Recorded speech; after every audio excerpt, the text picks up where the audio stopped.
Sebelumnya, Assalamualaikum warahmatullahi wabarakatuh. Waalaikumsalam warahmatullahi Salam warahmatullahi wabarakatuh. Perkenalkan, nama saya Alusia Sawangan Sukendro dari Prodi Pendidikan Teknik Informatika. Di sini saya sebagai moderator yang akan membuka acara diskusi pada malam hari ini. Pertama-tama marilah kita buka dengan doa menurut keyakinan masing-masing. Berdoa dimulai.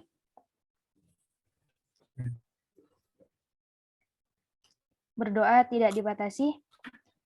Selanjutnya, ini semuanya sudah hadir ya. Tolong teman-teman semuanya untuk on kamera ya. Kalau sudah, saya akan memperkenalkan di sini ada pembimbing kita yang tercinta yaitu Kak Ayu dan Kak Ibnu. Dan ada ketua dari kelompok kita yaitu Gloria, dan di sini Gloria juga sebagai observator di diskusi pada malam hari ini. Dan juga ada Yogi yang berperan sebagai notulen. Kalau semuanya sudah siap, langsung saja saya akan membacakan materi yang akan kita bahas pada malam hari ini.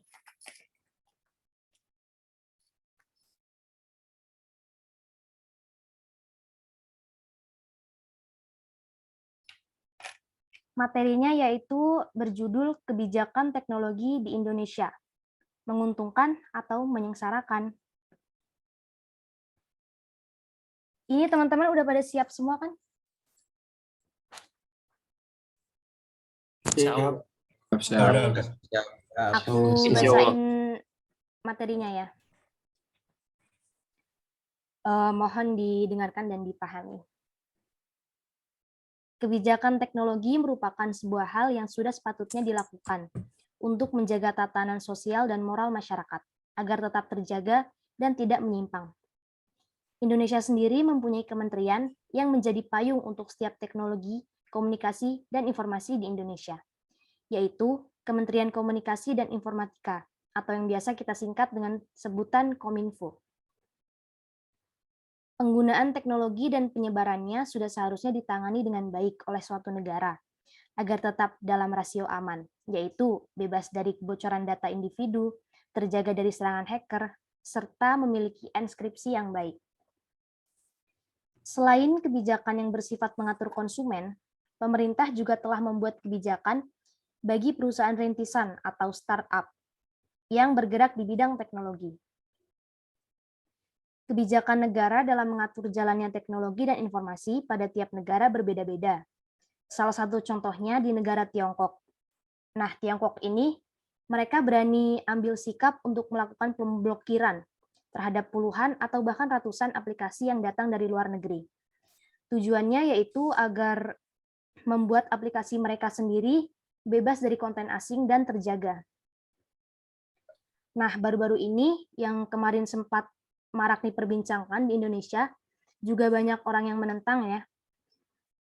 Hal yang sama yang terjadi di Tiongkok juga terjadi di Indonesia. Baru-baru ini Kementerian Kominfo melakukan pemblokiran pada berbagai aplikasi dan situs asing yang belum mendaftar pada sistem penyelenggara sistem elektronik atau yang bisa kita singkat dengan sebutan PSE. Pemblokiran ini menimbulkan banyak pro dan kontra di masyarakat. Tapi tetap banyak yang kontra, walaupun ada sebagian kecil yang pro. Banyak dari mereka yang merasa dirugikan, tetapi tak jarang juga ditemukan yang setuju dengan pemblokiran beberapa platform tersebut karena dianggap merugikan. Sekian materi yang bisa saya sampaikan. Kalau ada pertanyaan atau kurang jelas bisa ditanyakan teman-teman.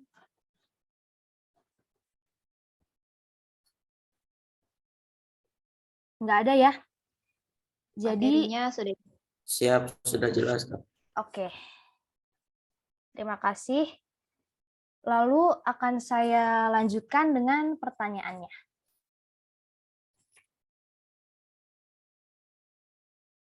Pertanyaan dari materi di atas yang pertama. Pertanyaan pertama ini akan saya tujukan untuk kelompok 1. Kelompok 1 apakah sudah siap? Insya Allah Sudah. Oke, pertanyaannya adalah, apakah dari peserta ada yang tahu contoh kebijakan teknologi di Indonesia? Untuk kelompok 1, saya persilahkan menjawab.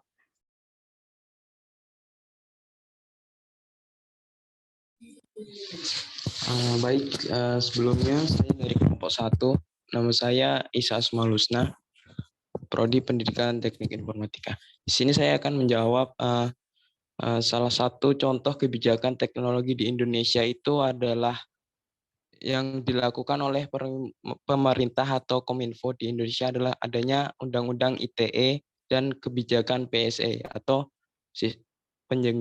penyelenggara sistem elektronik. Jadi sistem elektronik yang ada di Indonesia ini harus mendaftar dulu ke Kominfo agar bisa melakukan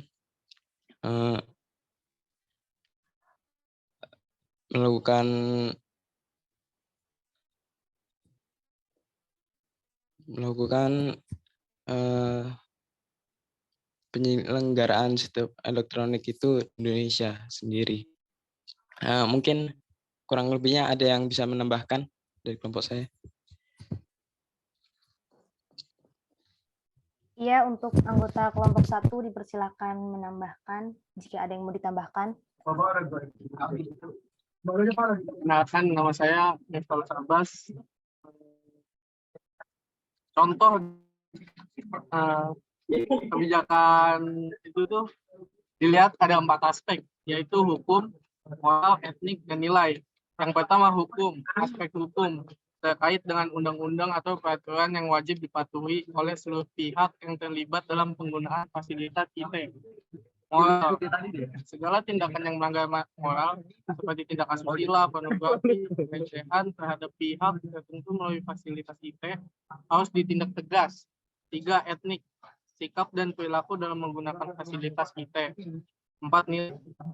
Nilai-nilai yang terkait dalam IT polisi antara lain nilai kebebasan akademik. Cukup sekian dari saya. Assalamualaikum warahmatullahi wabarakatuh.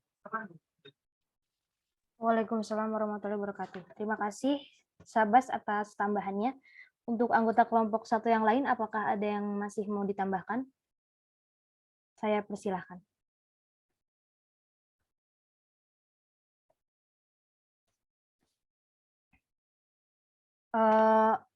Di luar dari kelompok 1, kelompok yang lain mungkin ada pernyataan yang lain. Saya persilahkan.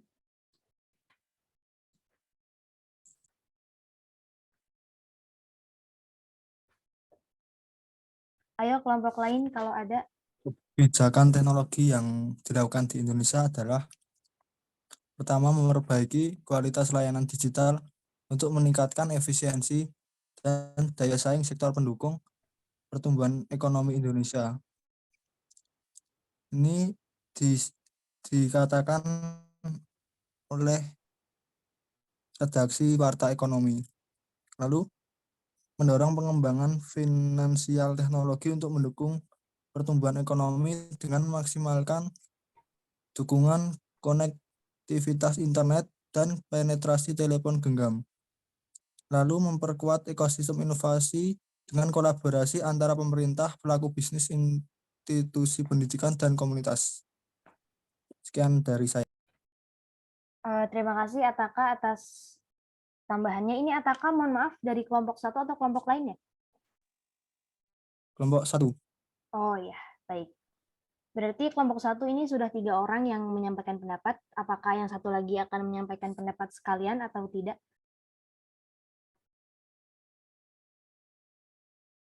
Ini yang satu lagi udah join apa belum ya? Sudah Kak, sudah Mbak. Oh iya, Tapi silakan Anissa. Cuma memberi materinya via WhatsApp, jadi saya nggak mengutarakan. Oh iya, baik. Berarti kelompok 1 sudah semua ya menyampaikan pendapatnya. Kalau bisa saya simpulkan yaitu jawaban dari kelompok 1 untuk pertanyaannya tadi adalah, sebentar, mohon maaf. Untuk pertanyaan apakah peserta tahu contoh kebijakan teknologi yang ada di Indonesia? Yaitu ada ya, contohnya adalah UU ITE dan kebijakan PSE atau penyelenggara sistem elektronik yang diselenggarakan oleh Kominfo. Serta ada 4 aspek. Yang pertama hukum, meliputi undang-undang dan peraturan. Yang kedua ditindak tegas, yang ketiga ada etnik, dan yang keempat ada nilai kebebasan akademik. Lalu yang terakhir, bisa dengan memperbaiki layanan digital, mendorong finansial teknologi untuk mengembangkan ekonomi, serta memperkuat sistem dengan dukungan dari seluruh aspek, contohnya pemerintah dan pelaku ekonomi. Seperti itu ya. Jika dari kelompok lain tidak ada yang mau menambahkan dari pertanyaan nomor 1, akan saya lanjutkan ke pertanyaan nomor 2 yang ditujukan untuk kelompok 2. Apakah kelompok 2 sudah siap menjawab pertanyaan ini? Siap, Kak. Oke. Aku bacakan ya. Pertanyaan yang kedua adalah, apakah peserta mengetahui beberapa program pemerintah yang ditujukan untuk mendorong pemanfaatan teknologi? Untuk kelompok 2, dipersilahkan menjawab. Baik, terima kasih atas kesempatannya untuk menjawab. Sebelumnya saya Fatih Gusti dari program studi Teknologi Informasi. Saya perwakilan kelompok 2 akan menjawab pertanyaan yang nomor 2.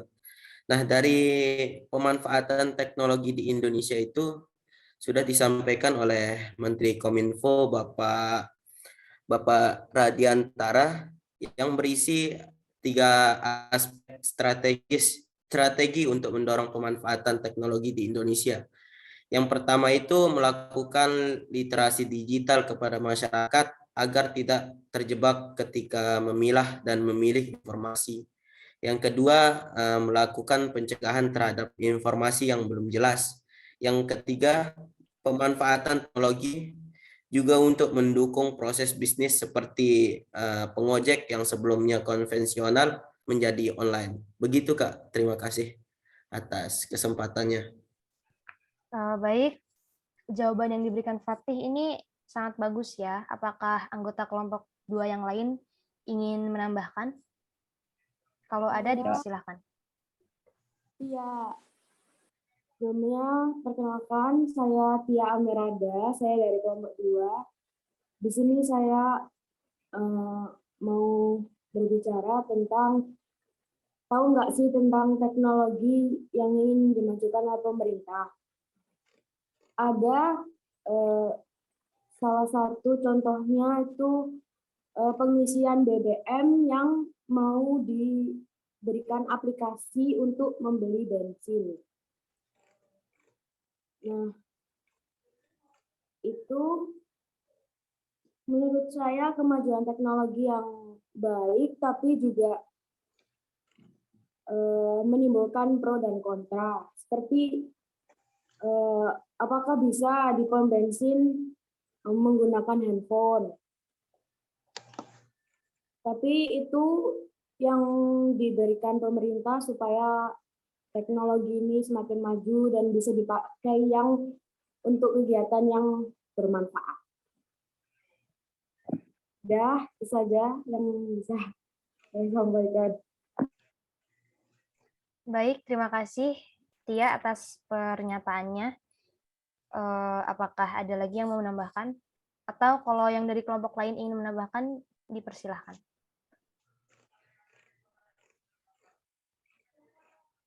Nggak ada ya? Kalau nggak ada, bisa saya simpulkan jawaban dari pertanyaan nomor 2 yang dijawab oleh kelompok 2, yaitu ini pertanyaannya, apa sih program pemerintah yang ditujukan untuk mendorong pemanfaatan teknologi di Indonesia? Jawabannya ada literasi digital ya untuk masyarakat, agar digital lebih diketahui lagi oleh masyarakat luas, serta ada pencegahan info yang belum jelas dan hoaks-hoaks yang menyebar. Lalu ada pemanfaatan teknologi untuk bisnis seperti ojek dan yang tadi disampaikan Tia, yaitu untuk pengisian BBM. Walaupun masih ada pro dan kontra di teknologi yang pengisian BBM ini ya. Selanjutnya akan saya bacakan pertanyaan nomor 3 untuk kelompok 3. Apakah kelompok 3 sudah siap menjawab? Sudah. Oke. Saya bacakan Sudah siap. pertanyaannya. Oke. Pertanyaannya adalah, dari beberapa kebijakan yang bersifat mendorong pengembangan teknologi di Indonesia, mohon maaf saya ulangi, dari beberapa kebijakan yang bersifat mendorong pengembangan teknologi di Indonesia, apakah ada yang tidak sesuai dengan ekspektasi peserta? Dipersilahkan kelompok 3 untuk menjawab.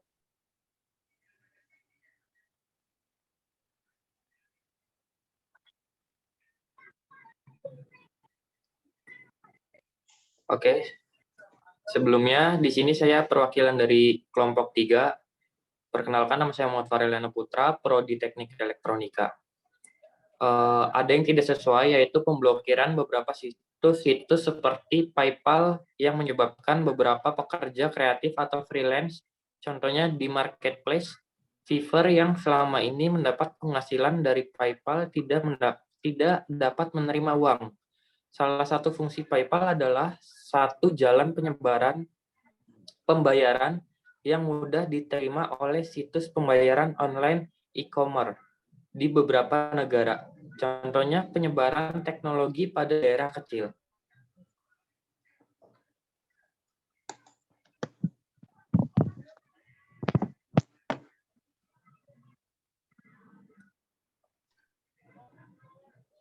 Apakah akan dilanjutkan?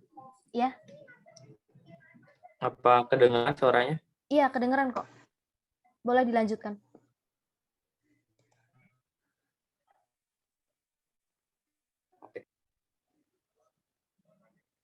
Oh, saya ulang aja dari awal. Oke. Ada yang tidak sesuai, yaitu pemblokiran beberapa situs-situs seperti PayPal yang menyebabkan beberapa pekerja kreatif atau freelance. Contohnya di marketplace Fiverr yang selama ini mendapat penghasilan dari PayPal tidak dapat menerima uang. Salah satu fungsi PayPal adalah satu jalan pembayaran yang mudah diterima oleh situs pembayaran online e-commerce di beberapa negara. Contohnya penyebaran teknologi pada daerah kecil. Baik, terima kasih Muhammad Fariliana atas jawabannya. Apakah anggota kelompok 3 yang lain ingin menambahkan?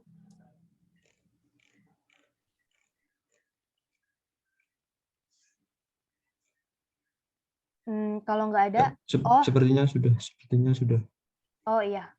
Apakah dari kelompok lain ingin menambahkan nih untuk pertanyaan nomor 3? Ini sebenarnya sangat menarik loh guys. Mungkin saya, Kak. Oh iya, dipersilakan. Perkenalkan, saya Derajat Fikri Alfianto dari kelompok 7 ya. Menurut saya PSE itu tujuan utamanya itu baik sebenarnya, tapi dalam pelaksanaannya terkesan bisa inkonsisten gitu. Soalnya kayak banyak aplikasi yang nggak terkenal tapi nggak ditindak gitu. Itu kan jadi kayak inkonsisten ya. Sebenarnya kan tujuan utama APS itu kan buat bisa lebih ngawasin sama nyari pendapatan lebih dari platform yang mereka bikin gitu kan. Tapi kalau dalam pelaksanaannya tebang pilih sama inkonsisten gitu ya bisa gitu. Sekian. Oh iya, baik. Ini menarik banget nih yang ditambahkan Derajat dari kelompok 7 ya. Sebenarnya PSE ini tujuannya baik ya, kalau pelaksanaannya juga dilakukan secara benar. Cuman yang masyarakat kebanyakan tangkap nih salah tangkap gitu. Juga pelaksanaannya masih kelihatan kurang profesional gitu ya, Derajat? Ya, gitu Pak. Oh ya, ini bagus banget ini jawabannya. Apakah ada yang lain yang mau menambahkan? Halo, saya. Oh ya, dipersilakan Anissa. Ya. Saya setuju dengan pendapatnya siapa tadi ya? Derajat atau Fariliana ini? Yang barusan tadi. Oh ya, ini Derajat dari kelompok 7. Ya, saya setuju dengan pendapatnya Derajat karena tindakan pemerintah itu merupakan tindakan kebijakan kebijakan ketegasan pemerintah, suatu ketegasan pemerintah yang mengharuskan situs-situs itu harusnya mendaftar ke sistemnya Indonesia gitu loh. Iya. Ya, itu saja mungkin yang bisa saya sampaikan. Oh iya, baik. Terima kasih Anissa atas pernyataannya ya. Apakah ada yang lain yang mau menambahkan? Ini kayaknya rame ini isunya. Kalau ada dipersilahkan, boleh.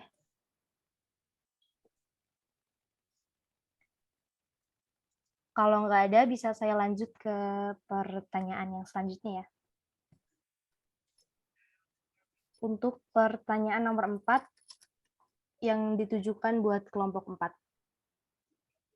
Kelompok 4 sudah siap menjawab? Siap. Oke. Pertanyaannya adalah, apakah peserta pernah mempunyai rasa tidak setuju terhadap sebuah kebijakan teknologi di Indonesia? Untuk kelompok 4, saya persilahkan untuk menjawab. Sebelumnya terima kasih atas waktu yang telah diberikan. Saya mewakili kelompok 4 untuk menjawab pertanyaan. Terus terang, kami pernah merasa dirugikan, lebih tepatnya saat pemblokiran sistem PSE kemarin. Karena pada saat kami lelah, kami ingin melakukan refreshing, kami bermain game. Nah, itu membuat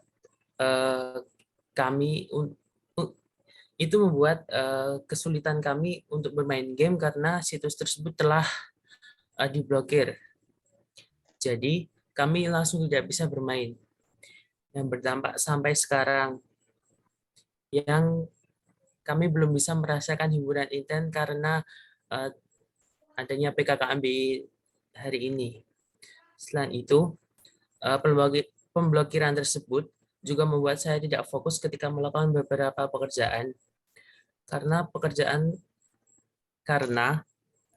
terus terpikir akan ending dari game yang saya mainkan.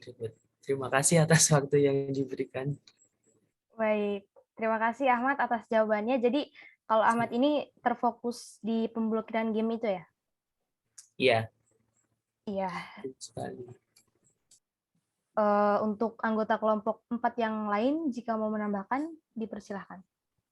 Oke, izin menambahkan, saya Riza Nurfadli Arya Zaka dari D4 Teknik Elektronika, kelompok 4. Salah satu kebijakan pemerintah yang tidak saya sukai, ya salah satunya tadi tentang penggunaan aplikasi My Pertamina untuk membeli bahan bakar di Indonesia. Karena di setiap pom bensin di Indonesia sendiri sudah memiliki larangan untuk tidak memakai HP atau kamera atau benda-benda elektronik lainnya. Jika memang itu dilarang, sebaiknya itu tidak digunakan ketika di pom bensin. Mungkin kalau misal mau memakai yang online, bisa melakukan seperti pembelian sebelum di pom bensinnya atau ya kayak pembayaran sebelum beli gitulah, sebelum datang ke pom bensinnya, biar tidak menimbulkan bahaya saat mengisi bensin di pom bensin itu. Oh ya, ini pernyataan dari maaf siapa tadi? Saya Riza Nurfadli. Oh ya, pernyataan dari Riza ini cukup mengesankan ya, karena selain dia istilahnya kontra dengan kemajuan teknologi yang diadakan, dia juga memberi solusi nih. Jadi Riza ini mengeluhkan yang program My Pertamina tadi, sekaligus dia memberi solusi untuk orang-orang nih beli bensinnya sistemnya kayak pre-order gitu. Jadi bayar dulu baru beli di sana biar menghindari bahaya penggunaan HP di pom bensin ya, Riza? Iya, benar. Oh ya, baik. Apakah dari anggota kelompok 4 yang lain ingin menambahkan atau dari kelompok lain? Dipersilakan. Maaf, izin berkomentar. Iya, boleh. Jadi yang bilang nggak setuju kalau game online diblokir. Apakah masih tidak setuju bila game online tersebut itu berjudi? Kan ada yang berjudi, pantas dong kalau misal game online tersebut dinonaktifkan karena termasuk judi. Bagaimana tidak dinonaktifkan bila berjudi? Kan udah benar-benar disahin itu nggak boleh kan? Ya udah, terima kasih. Baik, ini Tia ini menambahkan ya, game yang dimaksud Ahmad Ridho tadi game apa nih? Kalau misal gamenya yang judi ya berarti pantas untuk dinonaktifkan begitu ya Tia? Ya, izin menjawab milik Tia. Nah, game yang kami maksud yaitu yang ada di platform Steam.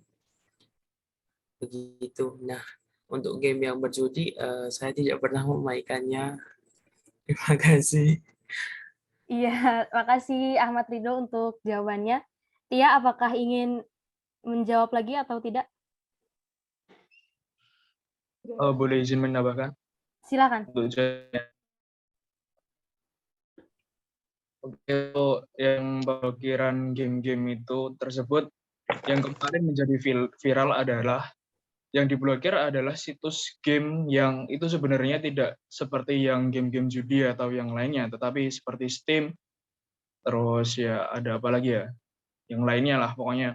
Ya walaupun memang akhirnya tetap, nah itu Epic Games juga, walaupun akhirnya bisa dimainkan, tetapi kan kemarin yang jadi viral itu karena yang game-game judi slot Papa Zeus dan lainnya itu malah tidak diblokir. Jadinya yang bikin viral itu tuh karena itu game-game yang aslinya tidak tidak menimbulkan judi atau ya sebenarnya cuma hiburan itu malah diblokir, tapi yang perjudian malah dibiarkan saja dan semakin merajalela gitu. Baik, ini semakin memanas ya ini kayaknya argumennya. Jadi yang disampaikan Riza adalah tidak meratanya sistem pemblokiran yang dilakukan oleh Kominfo. Ini sebabnya juga sebenarnya kita sebagai masyarakat awam juga tidak tahu ya. Jadi masih bertanya-tanya nih maksudnya Kominfo ini apa. Ada yang mau menambahkan? Di pertanyaan nomor 4 ini menarik ya. Dipersilahkan. Kalau misal nggak ada, apakah ada? Izin menanggapi? Iya, boleh. Perkenalkan, nama saya Gloria Marsalananda dari Prodi Pendidikan Teknik Informatika. Saya ketua kelompok. Izin menanggapi tentang pemblokiran game ya. Menurut aku sendiri sih, pemblokiran game itu dilakukan mungkin karena ada anak-anak di usia di bawah umur yang mungkin memainkan juga gitu. Oleh karena itu mungkin diblokir semacam seperti itu agar untuk membatasi anak-anak di bawah umur bermain yang seharusnya nggak boleh gitu. Seperti itu. Terima kasih. Baik, terima kasih Gloria selaku ketua dari kelompok AR ini. Apakah ada yang mau menanggapi pernyataan yang disampaikan oleh Gloria Marcella? Mungkin saya sedikit menambah ya, Kak. Satu-satu ya, teman-teman. Yang mana dulu nih? Derajat. Oke, boleh. Silakan Derajat. Saya ingin menanggapi Gloria tadi mengenai game yang harusnya diblokir buat anak-anak gitu. Menurut saya itu tidak tepat ya. Kontrol pada sesuatu itu harus ada pada orang tuanya gitu, Kak. Bukan pada platformnya. Kalau platformnya kan dimainin banyak orang gitu. Nah, kontrol anak-anak buat bisa nggak nyentuh game itu kan ada di orang tua sepenuhnya gitu, Kak. Jadi saya kurang setuju kalau alasan diblokirnya itu karena anak-anak memainkan gitu, Kak.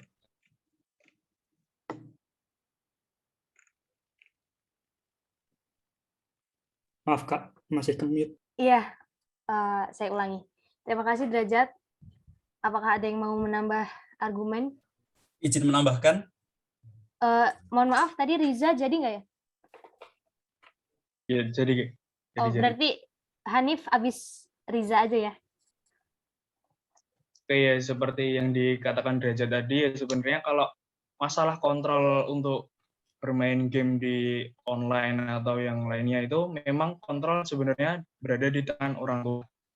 Ya sebenarnya anak kecil kan memang tidak dianjurkan untuk memegang alat elektronik ketika masih anak kecil. Anak kecil harusnya dididik dengan bermain misal layang atau misal bermain yang ya permainan tradisional, bukan malah dipegangi oleh gadget ataupun malah laptop atau komputer. Nah, jadinya ya pemblokiran itu sebenarnya apa ya? Kalau misal anak-anak yang memainkan itu yang salah dari pendidikan cara mendidik orang tua masing-masing begitu. Baik, jadi yang disampaikan Derajat sama Riza tadi hampir mirip ya. Intinya kontrol untuk game-game yang ditakutkan pemerintah akan dimainkan oleh anak-anak di bawah umur ini sebenarnya ada di tangan orang tua, begitu ya. Untuk Muhammad Hanif dipersilahkan menambahkan argumennya. Sebelumnya terima kasih karena sudah diberi kesempatan untuk berbicara. Perkenalkan, nama saya Muhammad Hanif Amrul Al-Khairi dari Prodi Teknik Elektronika. Ya seperti yang dikatakan oleh Mas Derajat sama Mas Riza Nur Fadli, saya setuju banget ya, karena kontrol terbaik adalah kontrol dari orang tua, karena orang tua itu ibaratnya orang yang paling dekat dengan anak gitu loh. Jadi misalkan nih anak kecil, misalkan dia lolos bermain game di komputer atau di smartphone gitu, tapi kan dia masih bisa menonton stream dari streamer atau YouTuber gitu yang mungkin kata-katanya jorok ataupun kurang etis gitu didengar sama telinga buat anak kecil itu ya. Jadinya kontrol terbaik adalah kontrol dari orang tua gitu. Ini hanya memperkuat pendapat dari Mas Derajat sama Mas Riza. Baik, terima kasih atas pernyataan tambahan dari Hanif. Apakah ada yang menambahkan?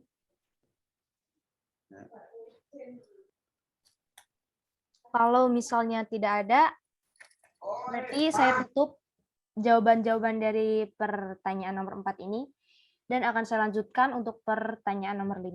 Apakah kelompok 5 sudah siap menjawab? Siap. Oke. Pertanyaan nomor 5 adalah bagaimana tanggapan peserta terkait dengan kebijakan penyimpanan data berikut dengan kasus-kasus kebocoran data yang sering terjadi. Untuk kelompok 5 dipersilahkan. Ya, langsung aja ya. Jadi pendapat saya tentang kasus-kasus bocornya database atau data-data para penduduk WNI gitu ya, itu sebenarnya terjadi karena beberapa oknum gitu, oknum yang menyelewengkan data tersebut untuk kepentingan pribadinya. Contoh kayak untuk transaksi ataupun untuk kegiatan-kegiatan ilegal yang sebenarnya itu dilarang oleh negara gitu ya. Jadi mungkin kita masih percaya gitu loh ya sama penyimpanan atau cloud storage dari buatan luar negeri gitu daripada buatan anak bangsa sendiri, karena ya gitu, karena kita masih mudah terombang-ambing sama namanya oknum. Jadi kita tuh teriming-iming material gitu, teriming-iming material sehingga kita mau untuk membocorkan data tersebut gitu. Ya barangkali ada yang mau menambahkan. Iya, untuk teman kelompoknya Muhammad Hanif nih dari kelompok 5, ada yang mau nambahin nggak? Atau dari kelompok lain boleh banget loh. Izin menambahkan, Kak. Iya, Rizka. Sebelumnya mohon maaf, bisa on cam nggak? Maaf, Kak, masih di area kerja, belum bisa on cam saya. Iya, nggak apa-apa. Ya udah, dipersilakan untuk menyampaikan argumen. Menurut saya tentang tanggapan tadi teman kelompok saya itu, saya juga setuju tentang lebih percaya kepada ke tangan orang lain atau ke negara lain daripada ke tangan sendiri, ke negara sendiri, karena di Indonesia itu juga masih mempergantungkan oleh negara lain daripada mengajukan atau mengoptimalkan dari negara sendiri, tidak hanya dari cyber atau penyimpanan data. Banyak dari Indonesia itu lebih percaya kepada negara lain daripada ke negaranya sendiri, gitu Kak. Oke, jadi kurang lebih pernyataan dari anggota kelompok 5 ini sama ya. Apakah ada yang mau menambahkan dari kelompok lain juga nggak apa-apa? Nggak ada?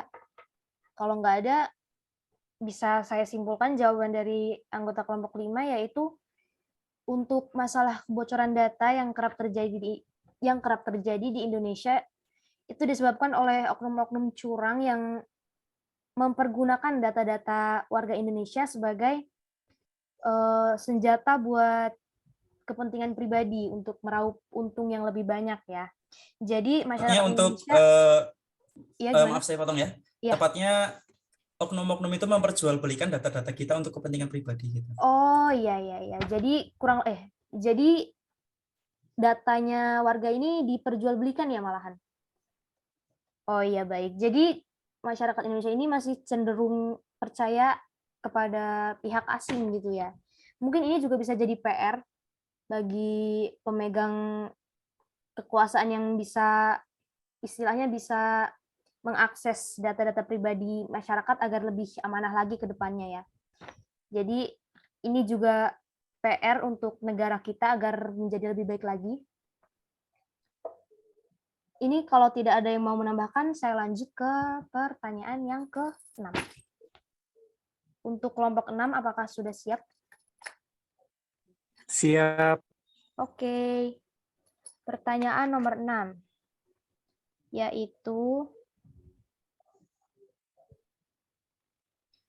apakah ada kebijakan teknologi yang bersifat menguntungkan bagi peserta? Untuk kelompok 6 dipersilahkan.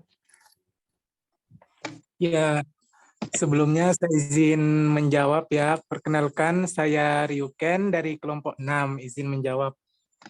Saya rasa untuk kebijakan teknologi yang bersifat menguntungkan bagi peserta mungkin ada, tapi saya rasa kurang dapat dirasakan manfaatnya. Sebagai contoh yang saat ini sedang viral yaitu mengenai sistem PSE dari Kominfo, di mana Kominfo itu memblokir beberapa aplikasi yang tidak terdaftar dalam PSE. Hal tersebut tentunya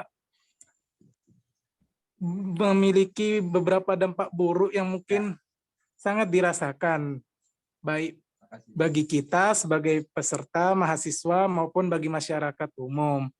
Namun, saat Kominfo menerapkan sistem PSE tersebut, mereka tidak dapat memberikan solusi.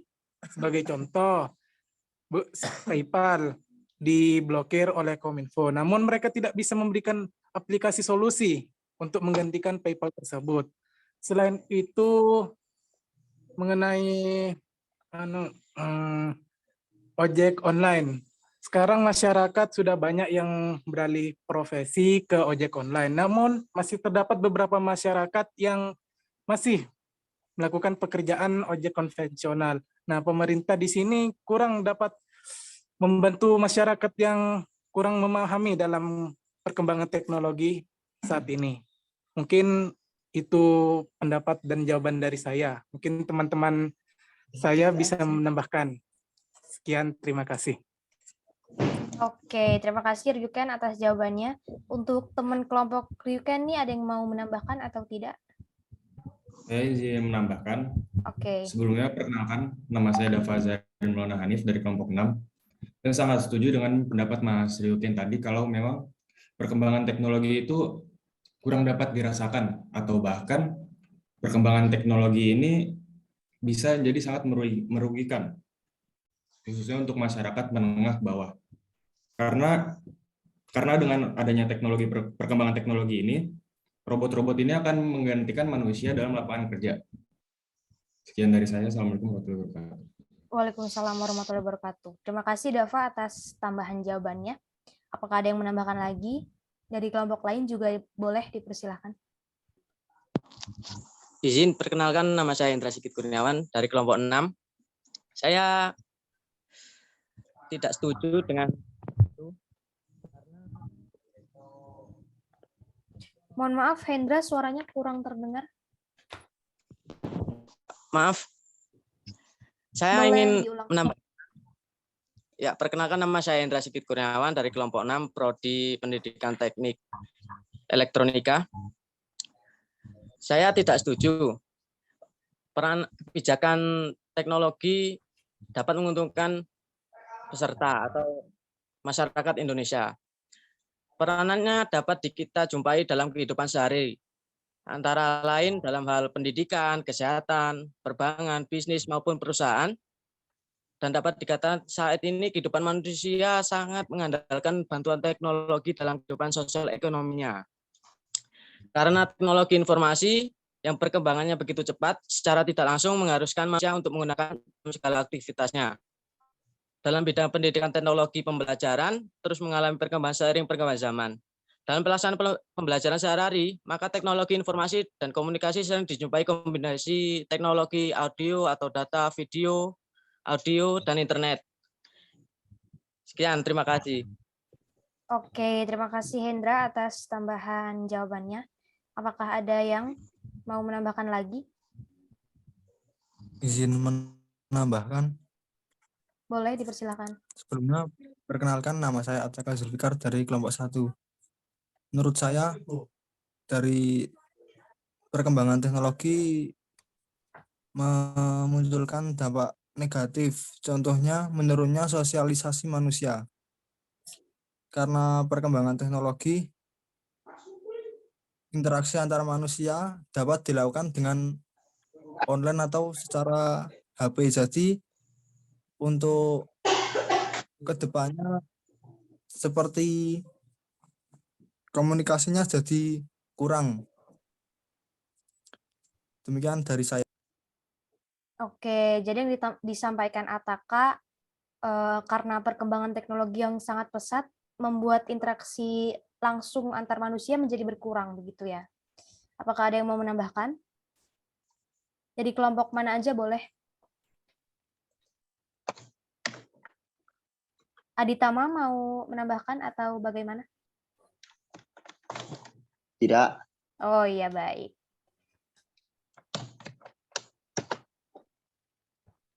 Kalau tidak ada, saya lanjut ke pertanyaan selanjutnya.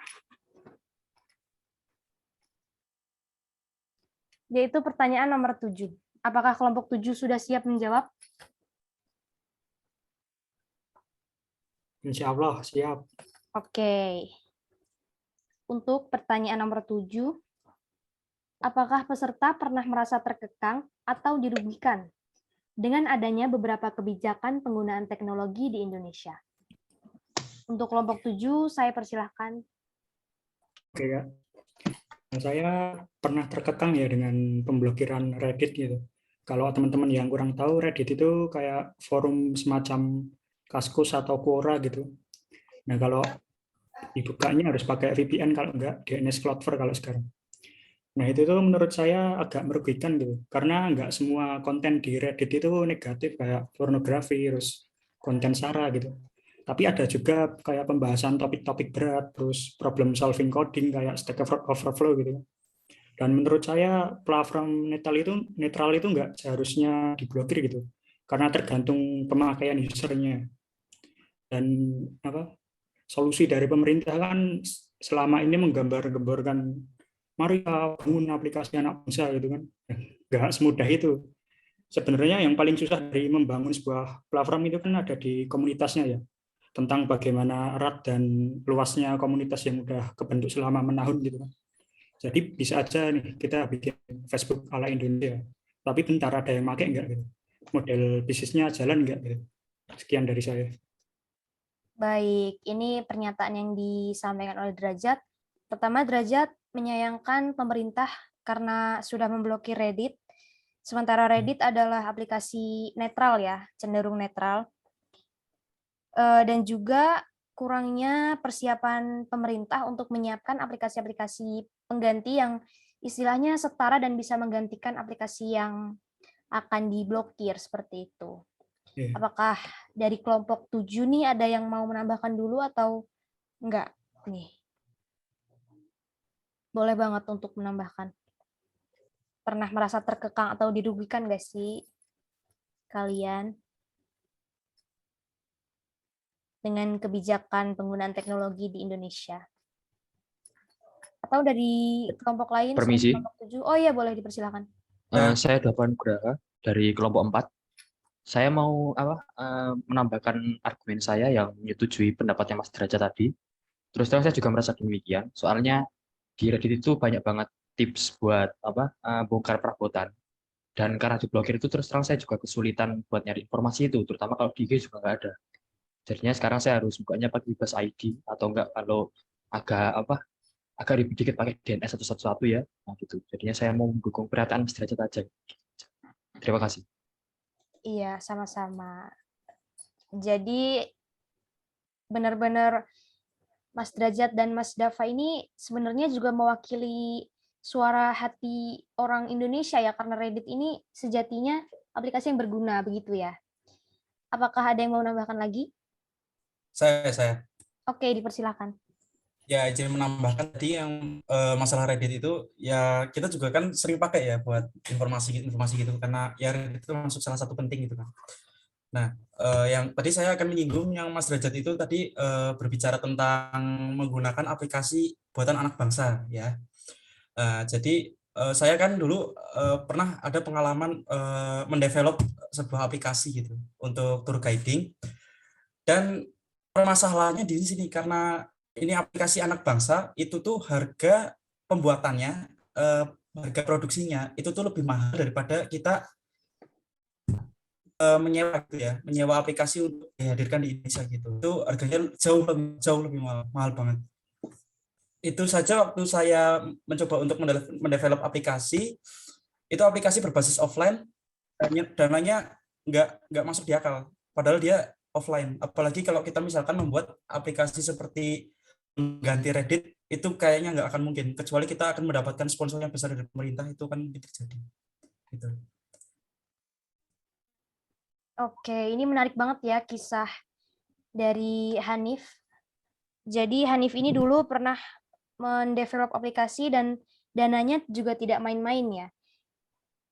Mungkin Luar ini biasa. Oke, jadi ini juga harus sebenarnya pemerintah lebih memperhatikan lagi ya jika ingin membuat aplikasi-aplikasi anak bangsa. Apakah ada yang Oh ya, boleh, silakan Gloria. Menurut teman-teman, apa yang harus dilakukan Kominfo untuk yang aplikasi ini tadi? Aplikasi yang menurut kalian aplikasi ini sangat bermanfaat ya. Kenapa harus diblokir gitu? Menurut kalian harus bagaimana?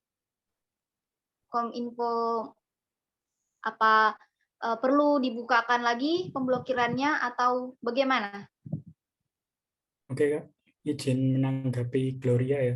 Oke, silakan. Ya, menurut saya ya benar harus dibuka lagi. Dan Reddit itu kan diblokir kan sebenarnya karena ada konten pornografinya gitu. Nah, Twitter aja nggak diblokir, banyak konten pornografi. Yang menurut saya harus ditindak itu akun usernya harus dinonaktifkan gitu. Bukan malah platformnya yang dinonaktifkan gitu. Terima kasih. Oke, jadi itu jawaban dari Derajat ya.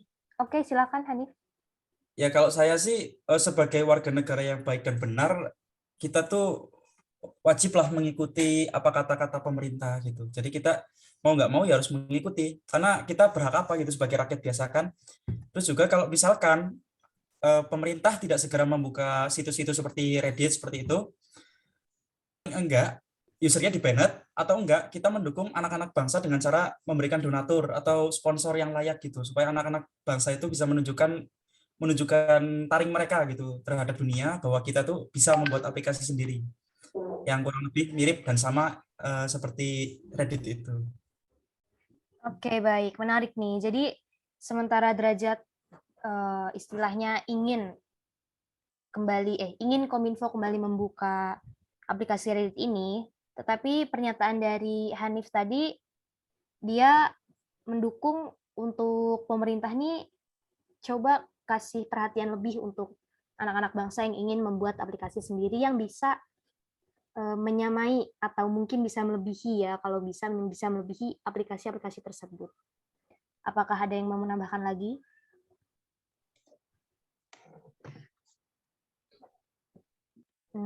Kalau tidak ada, saya tutup untuk pertanyaan nomor 7 dan akan saya lanjutkan ke pertanyaan nomor 8. Apakah kelompok 8 sudah siap menjawab?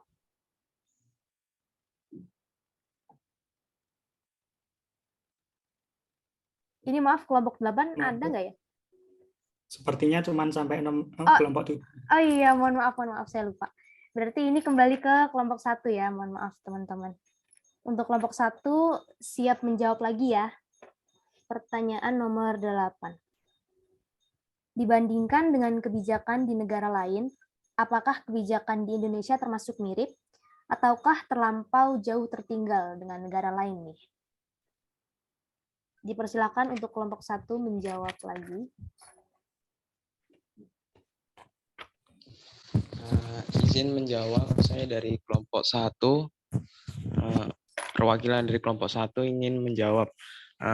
Indikator ilmu pengetahuan dan teknologi atau IPTEK Indonesia secara umum tertinggal jika dibandingkan dengan Malaysia, Singapura, Filipina, dan Thailand. Karena itu, Lembaga Ilmu Pengetahuan Indonesia atau LPI mendesak perlunya mengembangkan indikator IPTEK. Kenapa Indonesia tertinggal?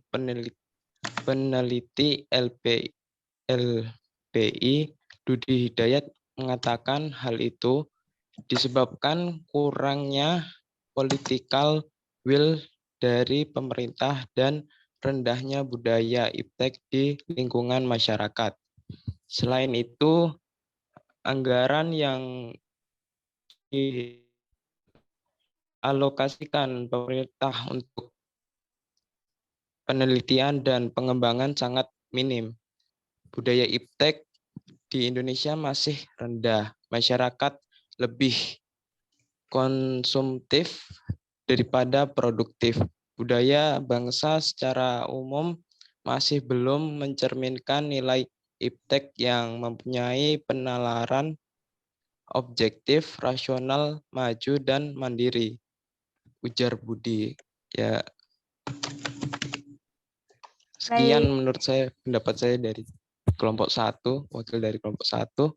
Terima kasih Kak atas kesempatannya. Terima kasih. Iya, terima kasih Isa atas jawabannya. Apakah teman kelompok Isa ada yang mau menambahkan nih? Perkenalkan, maaf, saya menambahkan. Oke, silahkan Anissa. Seperti yang dikatakan Isa mengenai kebijakan pemerintah terhadap teknologi di Indo ini tergolong rendah. Hal ini bisa dilihat dari adanya kurangnya keamanan data masyarakat yang sering kebobolan. Maka dari itu, dengan tingginya pengetahuan teknologi dan dukungan dana dari pemerintah akan memunculkan orang-orang yang bisa membuat keamanan data masyarakat lebih aman. Sekian, terima kasih. Oke, baik. Terima kasih Anissa atas tambahannya. Apakah ada yang mau menambahkan lagi dari kelompok 1? Atau dari kelompok lain ada yang mau menjawab juga nih pertanyaan nomor 8 ini? Menurut saya penjelasan Isa sih sudah cukup ya. Saya juga merasa. Oke, baik. Berarti kurang lebih yang disampaikan Isa dan Anissa ini dari kelompok 1 ya. Untuk pertanyaan apakah Indonesia kebijakannya nih mirip atau malah terlampau tertinggal dari negara lain. Indonesia cenderung tertinggal dari negara-negara lain di Asia ya, Asia Tenggara, dalam mengembangkan IPTEK-nya. Ini karena kurang political will, budaya IPTEK, anggaran yang dialokasikan oleh pemerintah, serta kurangnya keamanan dari data-data pribadi masyarakat Indonesia. Kalau tidak ada yang mau menambahkan, saya lanjutkan ke pertanyaan nomor 9 yang ditujukan untuk kelompok 2. Kelompok 2 apakah siap menjawab pertanyaan lagi nih? Siap. Oke, baik. Mantap ini semangatnya. Untuk pertanyaan nomor 9, menurut peserta, apakah pemerintah kita sudah mempunyai kredibilitas dan skill IT yang dirasa cukup untuk mengatur segala hal tentang teknologi di masa sekarang ini? Untuk kelompok 2, dipersilakan menjawab. Baik, terima kasih atas kesempatannya. Saya akan menjawab pertanyaan yang ke-9 bahwa skill IT yang berada di Indonesia itu menurut saya kurang minim lah skill IT-nya, karena banyak sistem-sistem yang masih bisa di-hack oleh orang-orang. Nah, mungkin solusinya bahwa kita udah memasuki era 4.0.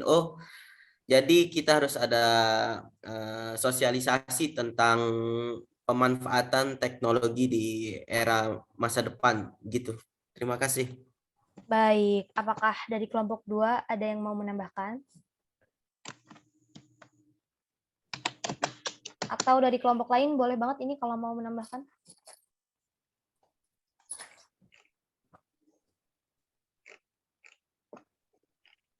Ayo yang belum menyampaikan argumennya, boleh banget loh ini. Ayo, siapa yang belum?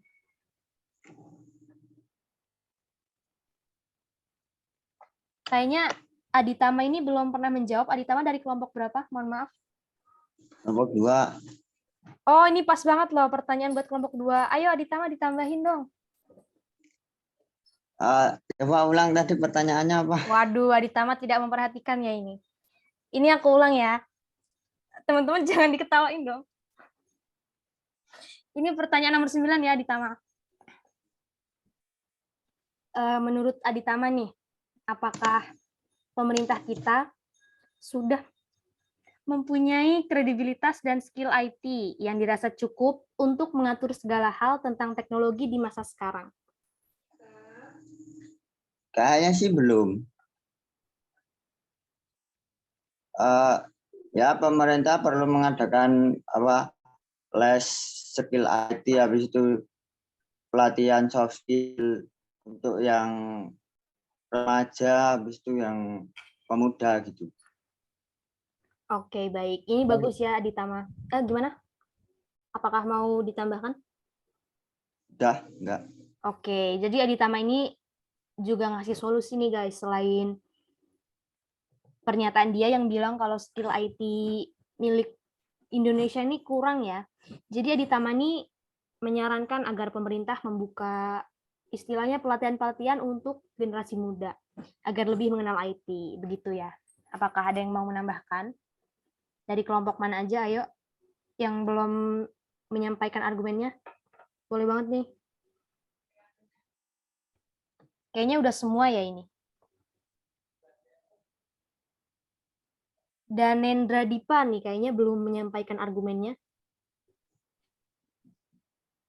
Untuk Danendra. Saya rasa Oh iya. sudah. Gimana? Izin menambahkan? Oke, Gloria. Jadi aku mau nanya sama teman. Jadi untuk yang seperti ini tadi sudah dikasih tahu ya solusinya. Ada yang mau menambahkan lagi solusi yang lebih konkret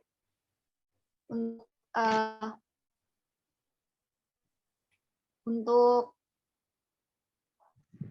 ke soft skill bidang IT tadi. Oke, ini Gloria. Oke, gimana? Izin menambahkan izin menanggapi pernyataan Gloria. Sebenarnya Indonesia itu tidak termasuk negara yang terlalu tertinggal banget itu ya tentang pengetahuan IT-nya. Buktinya kalau misalkan kita nih lagi perang dingin antara kemarin waktu itu yang lagi viral Israel, kita berhasil meretas situs-situs penting Israel, situs-situs kemiliteran yang notabene situs-situs kemiliteran itu mempunyai keketatan yang sangat luar biasa. Dan juga waktu perang dingin antara Indonesia dengan Malaysia, kita juga berhasil meretas situs-situs penting kayak situs-situs pemerintahan, situs-situs militer gitu. Dan itu cukup membuktikan bahwa Indonesia itu masih bisa mengejar negara lain tentang IT itu. Dan saya pun pernah mengikuti tur ya di kantor Google di daerah Senayan. Itu rata-rata pekerja yang di Google yang di daerah Senayan Jakarta itu orang Indonesia asli. Bahkan orang-orang yang luar negeri, orang-orang mancanegara itu pada magang di kantor Google yang di Senayan itu. Gitu. Jadi menurut saya itu Indonesia itu masih bagus gitu pengetahuan tentang IT-nya daripada negara-negara Eropa, masih bisa diadu gitu. Gitu. Cuman kita karena kekurangan dana aja jadinya masih belum berani ngeluarin gitu. Oke, baik. Ini sebelum saya lanjutkan, apakah ada yang mau menambahkan? Pernyataannya tadi siapa tadi namanya? Hanif. Pernyataan Hanif itu mantap ya, sudah. Bagus. Oke, jadi menurut Hanif, Indonesia itu sebenarnya nggak tertinggal amat kok, masih ada, bisa diadu lah istilahnya, untuk kemampuan IT yang dimiliki ya. Cuman kekurangannya adalah suntikan dananya aja nih yang kurang tersorot untuk dunia IT. Apakah ada yang mau menambahkan lagi nih sebelum lanjut ke pertanyaan terakhir? Oh, oke. Yang baru join tadi, boleh nih untuk menjawab pertanyaan nomor 9, saya bacakan lagi ya. Halo, yang baru join? Hanif Yoga nih, Hanif Yoga. Halo, Kak. Oke. Kamu dari kelompok berapa, Hanif Yoga? Kelompok gugus, Kak. Oh, belum dibagi ya kelompoknya? Ya udah, untuk Hanif Belum. Yoga bisa nih jawab pertanyaan nomor 9 ya. Saya bacakan. Pertanyaannya adalah, menurut Hanif nih, apakah pemerintah kita sudah mempunyai kredibilitas dan skill IT yang dirasa cukup untuk mengatur segala hal tentang teknologi di masa sekarang ini? Untuk Hanif, saya persilahkan. Mungkin sudah cukup ya, Kak, untuk teknologinya, apalagi ada PSE yang sekarang sedang dilakukan untuk beberapa sosial media dan internet itu, Pak. Ya, cukup untuk itu. Oke, jadi menurut Hanif nih, Indonesia udah mempunyai skill yang cukup ya di bidang IT, dan juga sementara yang masyarakat lain kebanyakan kurang sreg nih sama agendanya Kominfo yang soal PSE ini. Hanif lumayan mendukung ya dengan PSE. Oke, menarik nih. Berani beda itu baik. Tidak terlalu. Gimana? Sebenarnya tidak terlalu karena iya. privasinya tidak terjaga ya. Oke, iya. Kurang lebih yang Apalagi dikeluhkan ada juga sama ya. Iya. Gimana? Beberapa hari yang lalu kan ada berita juga tuh, Kak, tentang apa itu IndiHome ya, Kak, search yang dijual belikan itu, Kak. Oke, jadi sebenarnya isu yang terus berkembang kayak tidak ada habisnya di Indonesia ini soal jual beli data pribadi ya, teman-teman. Iya. Oke, kalau nggak ada yang mau menambahkan, saya lanjut ke pertanyaan nomor 10. Untuk kelompok 3, apakah siap menjawab? Menjawab lagi? Oke. Saya bacakan pertanyaannya ya. Pertanyaan nomor 10 yang terakhir nih, yaitu terlepas dari segala regulasi yang ada, apakah kebijakan pemerintah dalam pengembangan teknologi di Indonesia sudah tepat?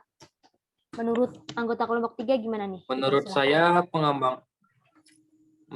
pengembangan teknologi di Indonesia sudah tepat karena meminimalisir aplikasi-aplikasi yang belum terverifikasi atau terdaftar dalam Kominfo sehingga membuat aman pengguna, aman dari pembohongan atau penipuan yang diakses melalui media sosial maupun internet. Oke, jadi jawaban dari Hanif, pengembangan teknologinya ini ya. Pengembangan teknologi di Indonesia sudah tepat, apalagi dengan regulasi yang untuk aplikasi-aplikasi asing istilahnya, jadi ada filter duluan gitu ya. Untuk anggota kelompok 3 yang lain apakah akan menambahkan atau tidak? Izin menambahkan terkait kebijakan pemerintah dalam pengembangan teknologi di Indonesia. Menurut saya, pemerintah perlu memperluas jangkauan internet di pedesaan atau daerah terpencil yang belum tercakup akses internet, agar mempermudah komunikasi dengan anggota keluarga atau saudara yang ada di kota. Oke.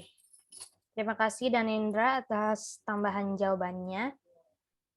Jadi menurut Danendra nih pengembangannya harus diperluas lagi, apalagi di daerah yang terpencil gitu ya. Apakah ada yang mau menambahkan nih? Pertanyaan terakhir.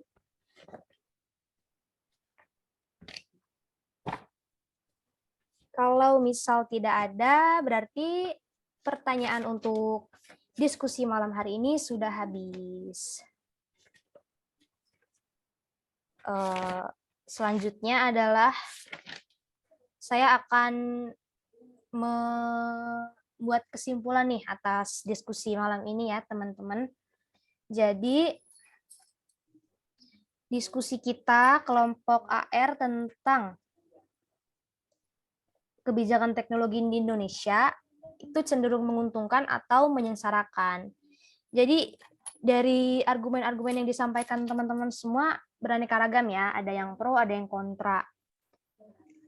Banyakan nih yang kontra itu di kebijakan yang diselenggarakan oleh Kominfo, apalagi yang lagi hangat-hangatnya nih PSE, yang seperti kurang serk gitu di mata masyarakat awam ya. Dan juga ada kasus pembocoran atau jual beli data pribadi secara ilegal untuk keuntungan pribadi oknum-oknum, serta kurangnya literasi digital untuk masyarakat Indonesia. Juga internet yang kurang merata, apalagi di daerah pedalaman tadi ya.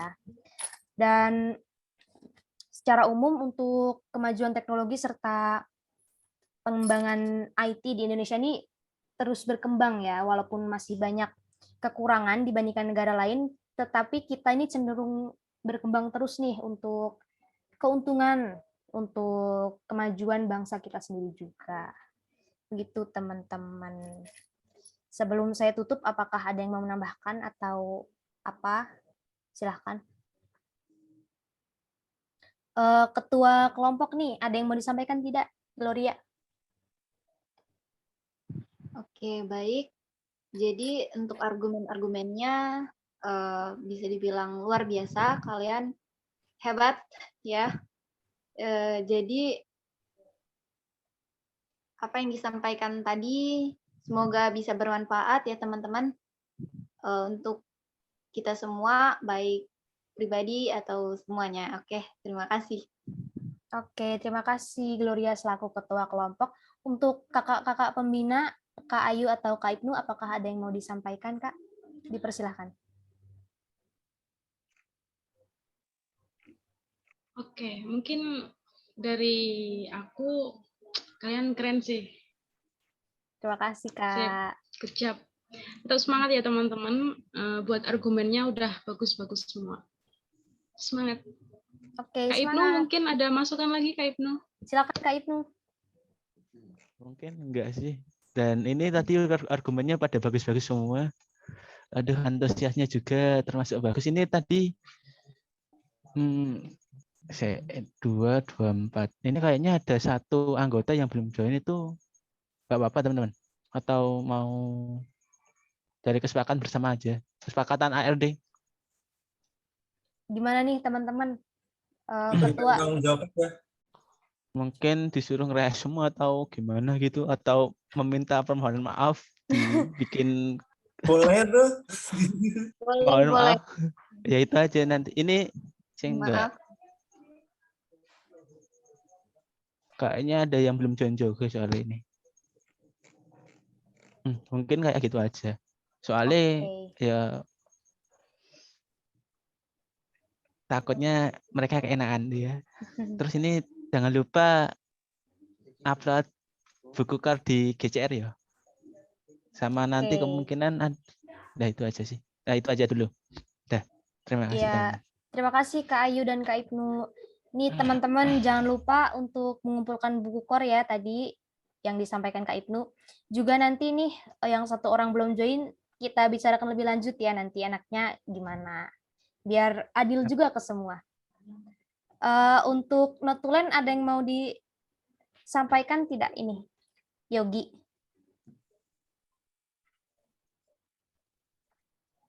Enggak. Oke. Terima kasih notulen yang sudah giat menulis nih dari awal sampai akhir. Semangat notulen. Oke, ini ada pesan dari Kak Ayu ya teman-teman untuk dokumentasi dulu. Ini yang belum mau on cam.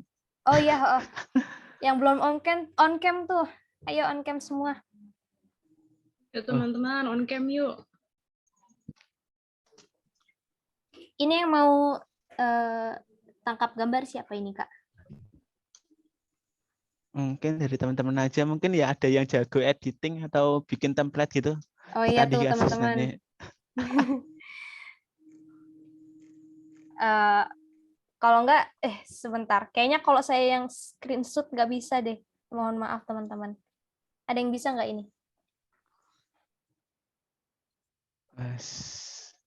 Screenshot biasa kan?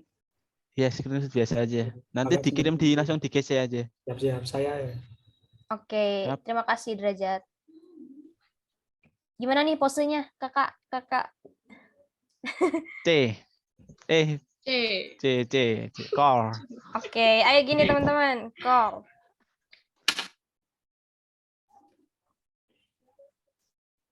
Kanan ya. Oh, kanan. Oke.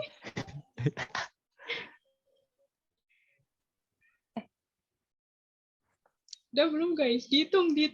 Iya ini yang Derajat dihitung screenshot. dong.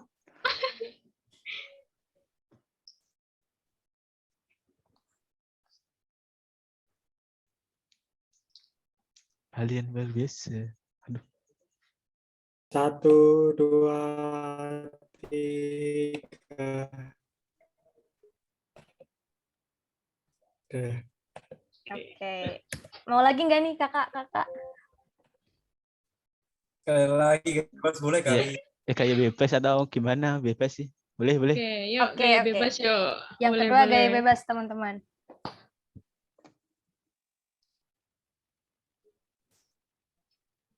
Satu, 2, 3. Oke, udah ya. Kayaknya untuk acara diskusi pada malam hari ini saya cukupkan dan udah jam 9:30 juga, takutnya ada yang udah ngantuk ya. Terima kasih teman-teman semua dan kakak-kakak pembina yang setia membimbing juga menemani kita. Terima kasih kepada ketua selaku ketua Gloria Marcella ya, sudah mengarahkan seluruh anggotanya. Terima kasih kepada Yogi yang sudah mencatat ya selaku notulen di acara diskusi pada malam hari ini, dan terima kasih untuk semua teman-teman yang sudah aktif menyampaikan argumennya nih. Kalian semua keren-keren. Oke, saya cukupkan begitu saja. Oh, oke. Boleh Gloria. Terima kasih juga buat moderatornya juga luar biasa. Terima kasih. Iya, terima kasih juga. Ya udah teman-teman, saya cukupkan acara diskusi pada malam hari ini dengan berdoa menurut keyakinan masing-masing. Berdoa dimulai. Berdoa tidak dibatasi. Saya cukupkan. Sekian, terima kasih. Wassalamualaikum warahmatullahi wabarakatuh. Selamat malam teman-teman. Waalaikumsalam warahmatullahi wabarakatuh. Selamat malam. Terima kasih teman-teman semua. Semangat tugasnya. Semangat buat besok ya. Semangat buat besok. Jangan lupa card dipakai ya. Bakat tuh dari Jangan lupa dipakai. sarapan. Besok Zoom 2 kali loh. Jangan lupa. Ada 2 link soalnya. Nanti Zoom buat pengecekan atribut sama